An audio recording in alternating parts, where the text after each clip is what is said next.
طلب رکھتے ہیں، شوق رکھتے ہیں، اور ان کے بھی ساتھ ان کے گھروں کے معاملات الگ ہیں۔ گھر سے ماں باپ کمزور ہیں، انہیں کمانے کی پڑی ہے۔ یہ آج حالات ہمارے ساتھ ایسے آ چکے ہیں، جن کو علم کی طلب ہے وہ آگے بڑھ نہیں پاتے، ذہن اچھا ہے لیکن پڑھنے کے مواقع نہیں ہیں، اور جن کے پاس ساری سہولیات ہیں وہ پڑھنا نہیں چاہتے، وہ اڑنا چاہتے ہیں۔ عزیزان گرامی وقار، علم کے بغیر جب بھی میں علم کی بات کروں تو یہاں پر ڈیوائیڈیشن نہ کریں دینی علم اور دنیاوی علم کو۔ میں اپنے نزدیک یہ بات تصور ہی نہیں کرتا کہ علم کی کوئی تقسیم ہو سکتی ہے۔ علم کو اس کے نام کی بنیاد پر تقسیم نہیں کر سکتے، جیسے کہ کچھ لوگوں نے کہا علم حدیث، علم فقہ، علم تفسیر، قرآن کا علم، یہ سب دینی علم ہے۔ سائنس، میتھس، فزکس، کیمسٹری، جغرافیہ یہ دنیاوی علم ہے۔ ایسا نہیں ہے، کوئی علم دینی اور دنیاوی نام سے نہیں بنتا، تمہاری نیت سے بنتا ہے۔ اگر تم نے میتھس یا جغرافک یا سائنس اللہ کی رضا کے لیے پڑھا تو وہی تمہارا علم دینی علم کہلائے گا۔ اور علم تفسیر، علم فقہ، علم قرآن اگر آپ نے دنیا حاصل کرنے کے لیے پڑھا تو یہی دنیاوی علم کہلائے گا، یہ کوئی دینی علم نہیں ہے۔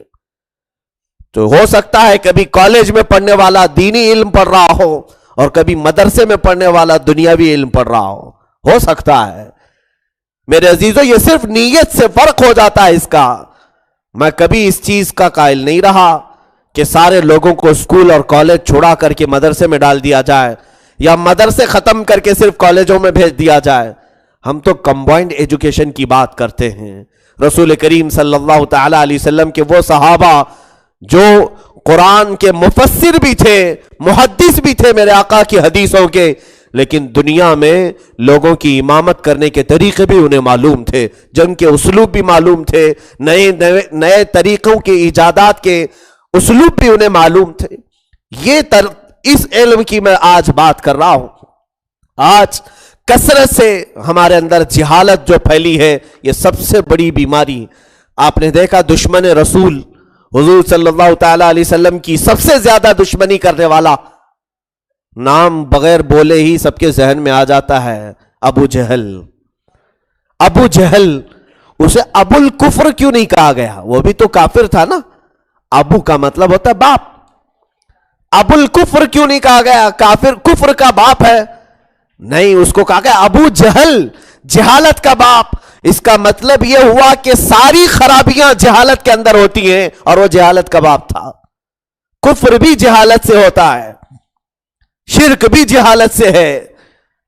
آدمی جب انجان ہوتا ہے تو وہ کیا کھا رہا ہے کیا پی رہا ہے وہ بھی نہیں اسے پتا ہوتا ہے۔ اس کی مثال ایسی ہے جیسے ایک اندھیرے کمرے میں آپ بیٹھے ہو اور چاروں طرف سے کوئی دروازہ، کوئی کھڑکی، کوئی لائٹ نہیں، سخت اندھیرا ہے۔ آپ کے سامنے میں دو برتن رکھ دوں، ایک برتن میں حلوہ اور ایک برتن میں گوبر رکھا ہو، ہاتھ آپ کا پڑتا رہے گا، کس میں جا رہا ہے کچھ خبر ہوگی؟ کون سی چیز اٹھا کر کھا رہا ہے کچھ پتا چلے گا؟ کیوں؟ اس لیے کہ دکھائی نہیں دے رہا ہے ہاتھ کہاں جا رہا ہے۔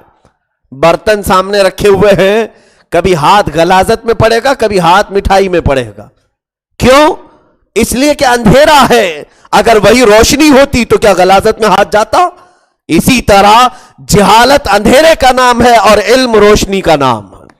جب کسی کے پاس علم ہوتا ہے تو اسے حلال بھی معلوم ہے، حرام بھی معلوم ہے، اسے کفر کے طریقے بھی معلوم ہے اور اسلام بھی معلوم ہے۔ جب جاہل ہوتا ہے آدمی تو ہر ایک برائی اس کے اندر آ جاتی ہے۔ اسی لیے جہالت کو ام الخبائث کے طور پر بھی ہم جانتے ہیں، یعنی تمام خبیثوں کی یہ ماں ہے جہالت۔ میرے عزیزو، سیدنا شیخ سعدی رحمت اللہ تعالی علیہ 60 سال کی عمر میں پڑھنے کو نکلے ہیں، 60 سال کی عمر میں۔ اور بعض ایسے محدثین ہمارے پاس موجود ہیں جن کی سیرت میں ہم نے پڑھا ہے کوئی 70 سال کی عمر میں حافظ قرآن بن رہا ہے۔ دور کیوں جائے، خود میں نے اپنے شیخ حضور سیدی مرشدی تاج الشریعہ آدم رحمہ اللہ تعالی حضرت سید حضور تاج الشریعہ کا حال میں نے خود دیکھا ہے جب ہم ان کے پاس پڑھتے تھے۔ حضرت کی عمر اس وقت 69 یا 70 کی تھی، 70 سال کی عمر ہو رہی تھی. 70 سال کی عمر میں آپ نے حفظ قرآن شروع کیا تھا. روزانہ حفظ کرتے تھے اور ہمیں سناتے تھے. جو طالب علم سامنے بیٹھا ہے کبھی انہوں نے اپنے آپ کو یہ عیب نہیں محسوس کیا، جبکہ وہ قاضی القضات فی الہند تھے، پورے ہندوستان کے قاضیوں کے چیف تھے آپ، اور علماء میں عالم علماء تھے، تمام علماء میں سب سے زیادہ علم رکھنے والے، جن کو باہر ملکوں میں بھی بڑے بڑے علماء اپنے سروں کا تاج سمجھتے تھے. ملک شام کے بڑے محدث ہیں، انہوں نے حضور تاج الشریعہ کی جوتیاں اٹھائی اپنے ہاتھ سے اور کہا میں اس بات پر فخر کرتا ہوں. ہندوستانی اتنے بڑے عالم کی بات کر رہا ہوں، اعلیٰ حضرت کے علوم کے وارث 70 سال کی عمر میں جا کر قرآن اٹھا کر وہ حفظ کر رہے ہوں، تو آج ہمیں کیا تکلیف ہے؟ ہم اپنے عمر کی اس دہلیز پر پہنچ کر یہ سوچتے ہیں کہ اب علم حاصل کرنا ہمارے لیے عیب کی بات ہے. داڑھی نکل آئی ہے، بال سفید ہو گئے ہیں، کمر جھک گئی ہے. الحمدللہ اس رواج کو ہم نے یہاں توڑا. یہاں پر بوڑھے بزرگ حضرات پڑھ رہے ہیں، اللہ ان کو استقامت عطا فرمائے. لیکن کاش یہ پورے تمام مسلمان اس بات کو سمجھ لیں، علم کی کوئی عمر نہیں ہوتی. اور ماں کی گود سے لے کر جب میرے آقا نے قبر کی گود تک جانے تک علم حاصل کرنے کا حکم فرمایا ہے تو اس میں کیا مذائقہ ہے؟ حضرت امام محمد رضی اللہ تعالیٰ عنہ جو امام اعظم ابو حنیفہ کے بہت ہی قریبی شاگرد ہیں، ان کا آخری وقت تھا، روح نکلنے کے قریب ہے، بستر پر ہے. ان کے 2 شاگرد ان کے پاس آئے، ان کے 2 شاگرد ان کے پاس عیادت کے لیے آئے ہیں کہ بیمار ہیں، مزاج پرسی کی جائے. تھوڑی دیر ان سے بات چیت کرتے کرتے انہوں نے اچانک کہا کہ وہ فلاں مسئلہ کسی رضاعت کا مسئلہ تھا یا زراعت کا مسئلہ تھا، جو بھی فقہ کا ایک مسئلہ اپنے شاگردوں سے پوچھنے لگے، اس مسئلے میں فلاں کتاب یا فلاں شیخ کا کیا حکم ہے؟ تو وہ دونوں شاگرد کہنے لگے یہ حکم ہے، یہ مسئلہ ایسا ایسا ہے. جبکہ وہ استاد ہے، انہیں معلوم ہے، وہ بستر پر لیٹے ہوئے اپنے شاگردوں سے مسئلہ پوچھ رہے ہیں، اور اس وقت موت کے وقت اس مسئلے کی ضرورت کیا ہے، کس کو فتویٰ دینا ہے، کس کو بتانا ہے.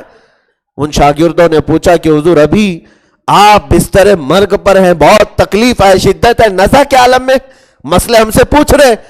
امام محمد فرماتے میں یہ چاہتا ہوں کہ حدیث رسول پر عمل ہو جائے. میرے آقا نے فرمایا ماں کی گود سے لے کر قبر میں جانے تک علم حاصل کرو.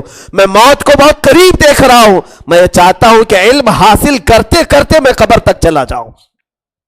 وہ شاگرد ابھی بات ہی کر رہے تھے، تھوڑی دیر کے بعد آپ کی روح نکل گئی. یہ ہمارے ائمہ کرام. امام مسلم جو بخاری شریف کے بعد سب سے بڑی کتاب مانی جائے ہماری شریعت میں، اس کو لکھنے والے امام مسلم بن حجاج قشیری رضی اللہ تعالیٰ، جانتے آپ ان کی وفات کیسے ہوئی، ان کی موت کیسے ہوئی؟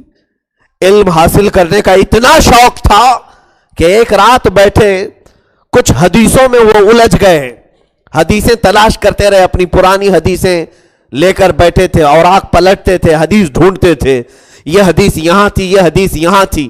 رات کو وہ اتنا منہمک ہو گئے تھے، کسی نے کھجور کا ایک ٹوکرا آپ کے بغل میں رکھ دیا، کھجوروں کا ایک ٹوکرا آپ کے بغل میں رکھ دیا، اور آپ وہ حدیث ڈھونڈتے تھے، ایک کھجور اٹھاتے کھاتے تھے، ادھر سے کھجور اٹھا رہے کھا رہے ہیں. رات پوری گزر گئی ان حدیثوں کے معاملات کو حل کرتے کرتے، فجر کی اذان ہونے لگی، ادھر وہ کھجوروں کا ٹوکرا ہی ختم ہو چکا تھا، انہیں خبر ہی نہیں ہوئی. اور صبح کی اذان ہونے سے پہلے پہلے وہ اتنی ساری کھجوریں وہ ہیٹ کر گئی، گرم ہو گئی، اتنا گرم ہو گئی کہ فجر کی اذان ہو رہی ہے اور آپ کے ہاتھ میں وہ حدیثوں کی کتاب ہے اور آپ کی روح نکل گئی.